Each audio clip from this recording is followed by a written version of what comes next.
Lepo pozdravljeni, v središče je prišel Matej Tonin, evropski poslanec. Lepo pozdravljen, dobrodošel. Živijo. Si utrujen? Pa nisem razpoložen, vesel, da sem spet doma. Midva sva navajena na tikanje, tako da pojasniva tudi gledalcem in poslušalcem. In podcast snemava dan pred dnevom Evrope, tako da bova s tem tudi kar začela. Spominjamo se torej prelomnega 9. maja 50 in Schumanove deklaracije ter z njo obeta miru na evropskih tleh. Se ti zdi, da je Evropa danes to, kar je predvidevala takratna vizija in kakšna je njena smer danes? Stvari se vsekakor popravljajo. In to v pravo smer od tistega prejšnjega mandata, ki se res zdi, da je šlo vse narobe, se zdaj vendarle stvari utirjajo v tisto smer, v katero jaz verjamem, da bi Evropska unija morala iti. Seveda je še vedno vprašanje hitrosti, tukaj je še veliko manevrskega prostora, da se stvari pospešijo, ampak gledajte, vse, kar se tiče recimo najprej, če začneva z obrambo in varnostjo, se v tem mandatu so se naredili veliki koraki v smeri večje strateške avtonomije Evropske unije. Kar se tiče samega gospodarstva in zelenega prehoda, se je vendarle vzpostavilo zavedanje, da mora evropsko gospodarstvo preživeti. Bi rekel, tudi pri migracijah se zavedamo, da zmožnosti Evrope niso brezmejne. Skratka, kar nekaj takih pozitivnih korakov in smeri. In kot si že omenila, jutri bo poseben praznik, dan Evrope, dan, ko je Robert Schuman objavil posebno deklaracijo in postavil na nek način temelj svobodni in pa zdaj združeni in povezani Evropi. Ampak ključno je bilo sporočilo tistega časa. Takrat se je Evropa, zlasti Francija pa Nemčija, skupaj s takratnim Beneluxom, so se zavezali, da bodo bolj intenzivno sodelovali prav na podlagi ali pa na področju premoga in jekla. Marsikdo se vpraša, zakaj pa premog in jeklo? Zato, ker sta bila premog in jeklo takrat ključni surovini za vse vojne. In s tem, ko so se te ključne države povezale na tej točki, so hkrati tudi dale sporočilo, da si ne želijo vojne nikoli več. In jaz mislim, da je to tisto ključno sporočilo tega praznika Evrope, da si želimo trajnega miru, da si želimo živeti v državah, v Evropi, kjer bomo seveda od svojega dela dostojno živeli in kjer bomo imeli dolgotrajen mir za naše rodove. Zdaj, to je bil en tak političen, politološki pogled, ampak kaj pa percepcija ljudi? Kako misliš, da se spreminja skozi čas? Recimo tudi, če pogledamo Slovenijo, ko smo vstopali v Evropsko unijo, je bila tako rekoč plebiscitarna podpora v vstopu, danes je mogoče že to zaupanje malce načeto. Odvisno kje in kdaj. V nekaterih starih članicah je morda navdušenje nad Evropo zanimivo še vedno visoko. V nekaterih članicah, ki so se pridružile, kot na primer Slovenija pred 20 in še nekaj leti, morda to navdušenje malo hlapi, ker so bila morda pričakovanja prevelika.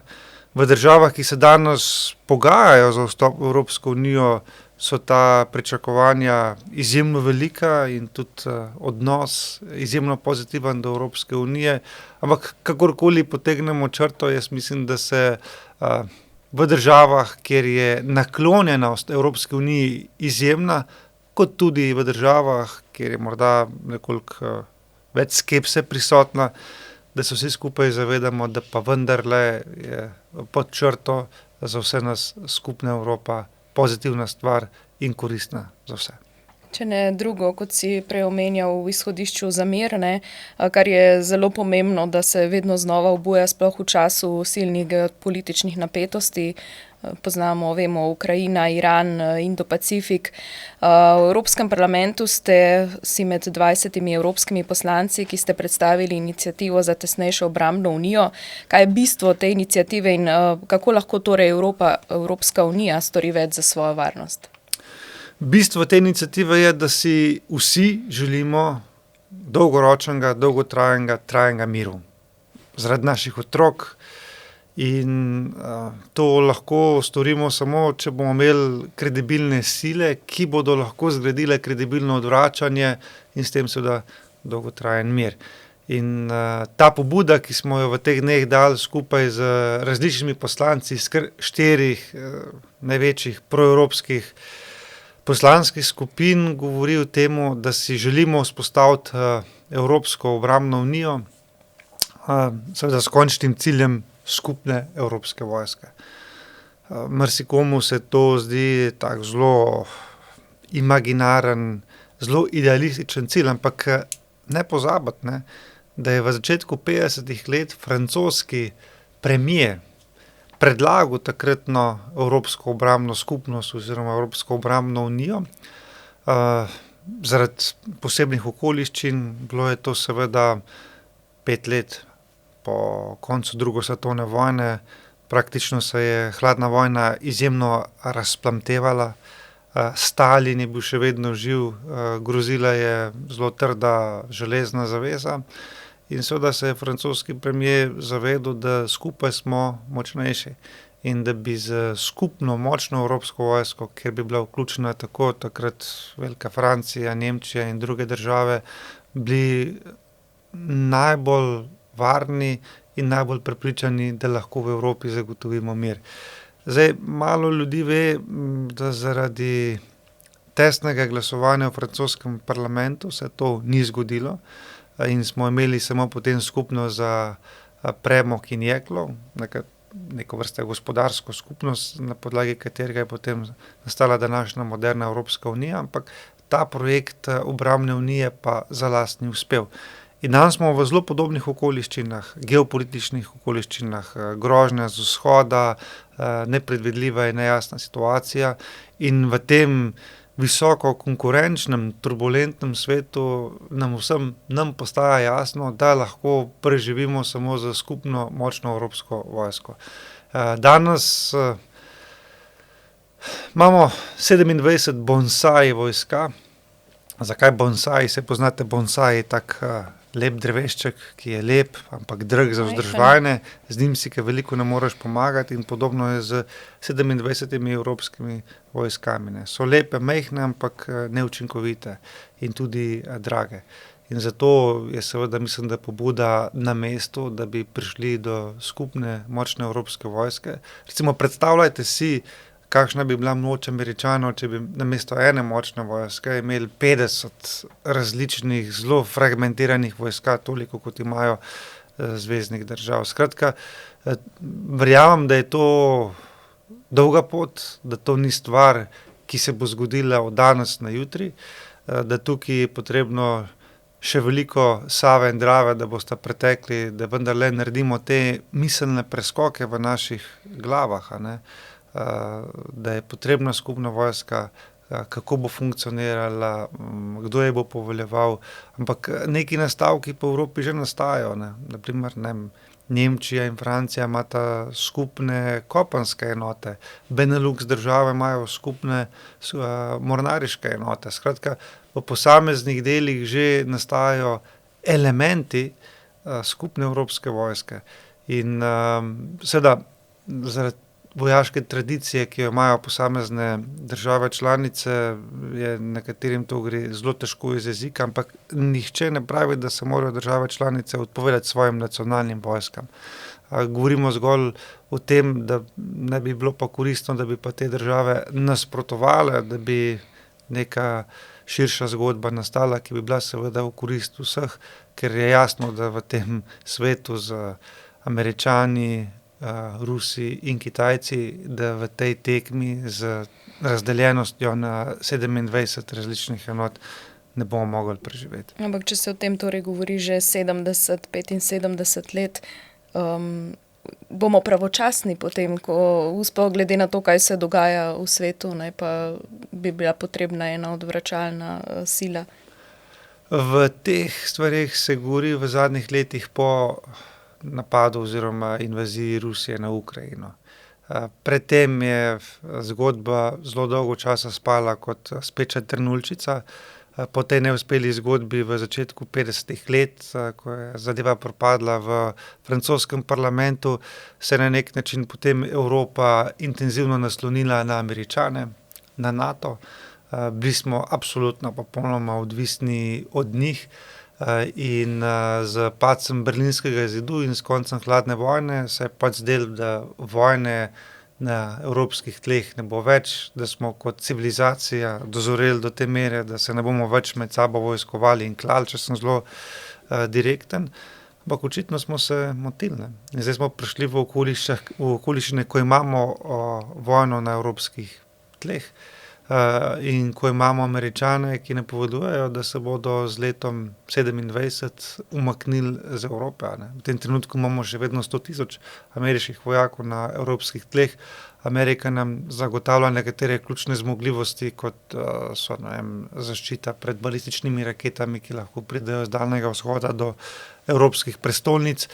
In zdaj smo tudi v časovni stiski, kako vse te stvari nadomestiti, kako iti preko te odvisnosti od Američanov. In tukaj se zdaj zelo intenzivno v vseh teh konceptih govori, tudi o skupni evropski vojski.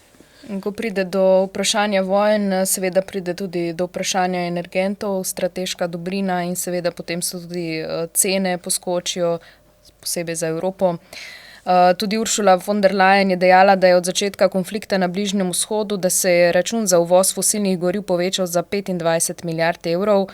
V Evropskem parlamentu si močan zagovornik jedrske energije.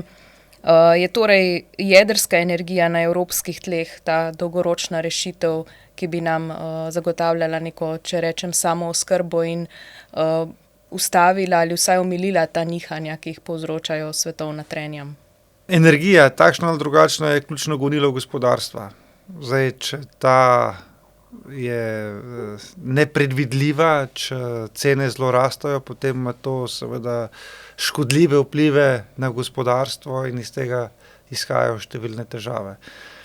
Sami vidite, ne, kako smo se v Evropi spravili v neko odvisnost. Najprej smo bili odvisni od ruskih energentov, tako od nafte do plina in vsega, smo te stvari začeli zelo zmanjševati in praktično se odpovedali ruskim energentom. Seveda to pomeni večji uvoz iz drugih koncev, iz Bližnjega vzhoda, z Amerike, z Afrike in podobne stvari.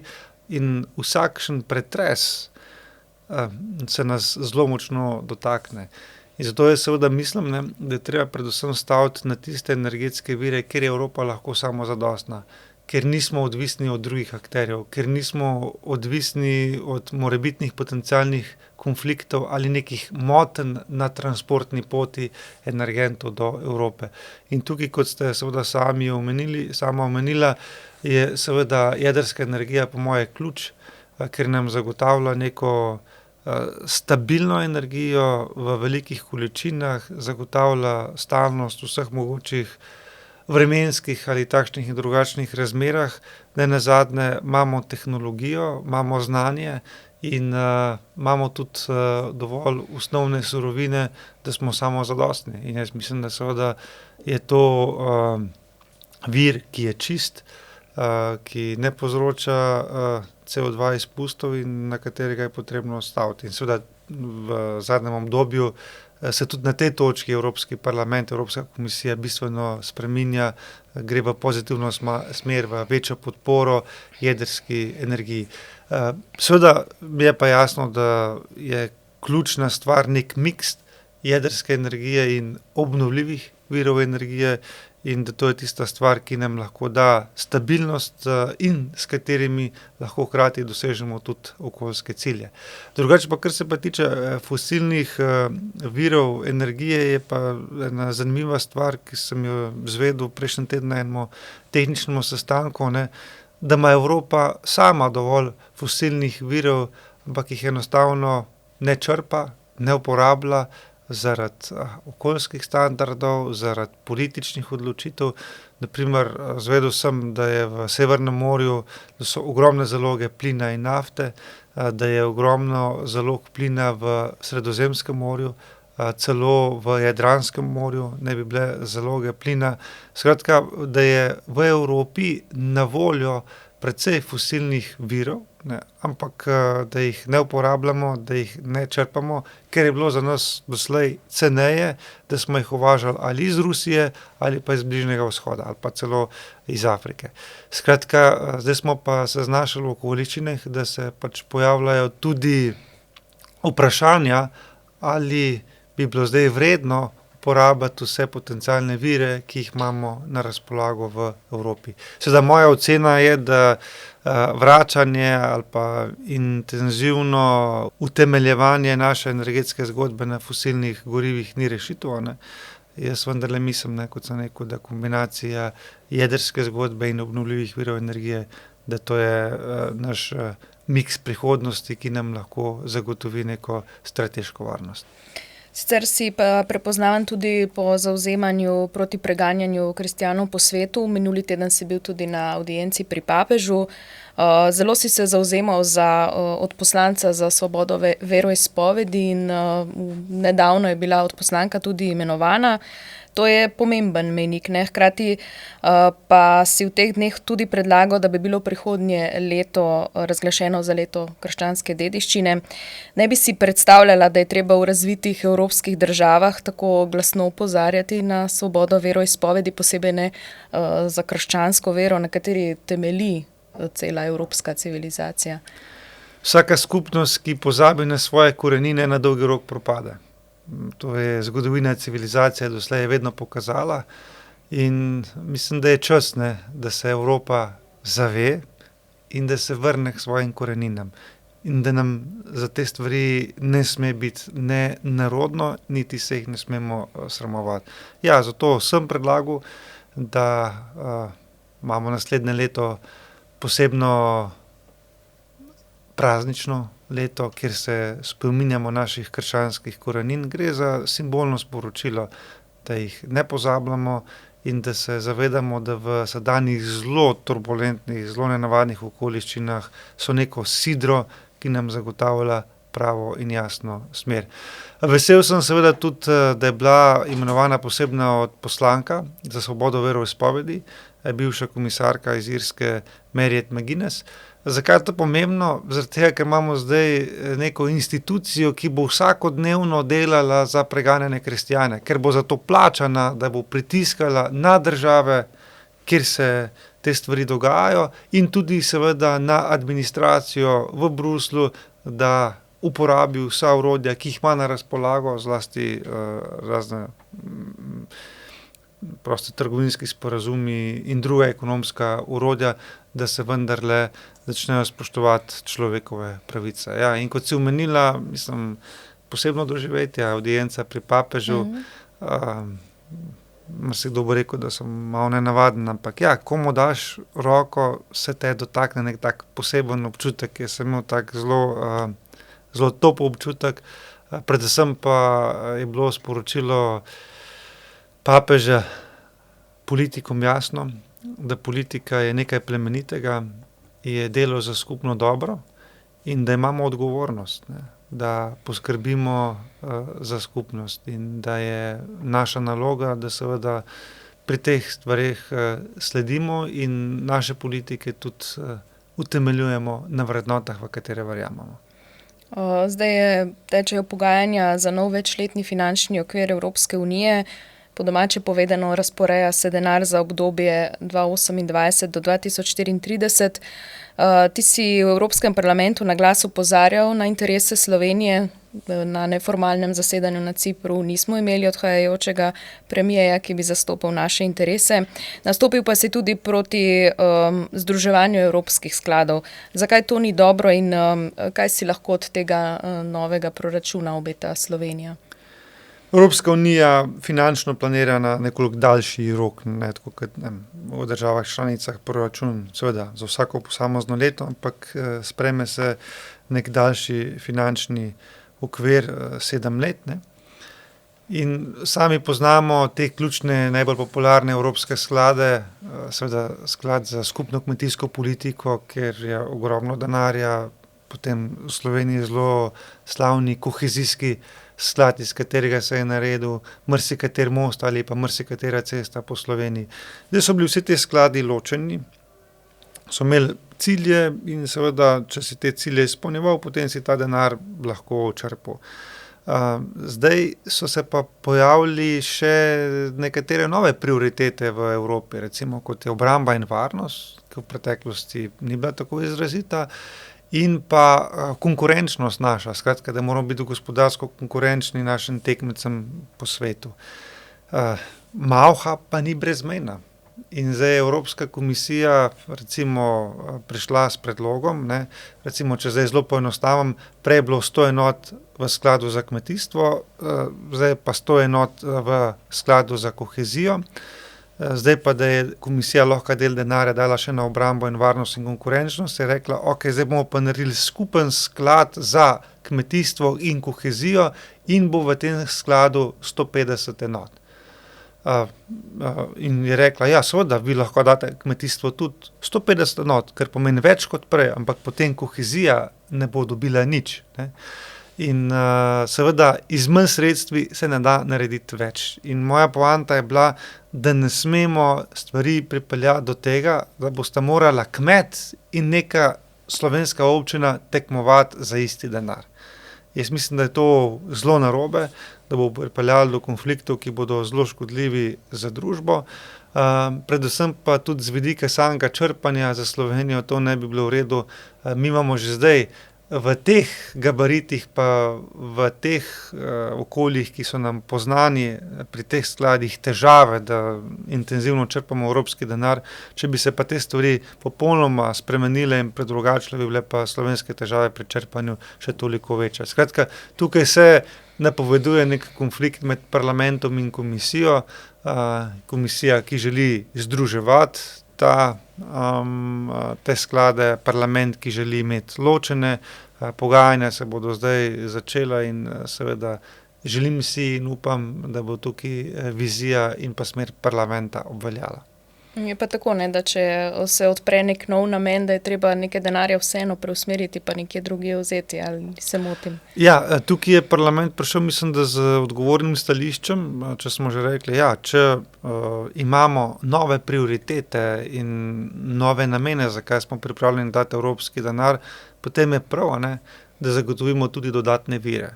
Ker samo z prerazporejanjem, torej z manj se ne da narediti več.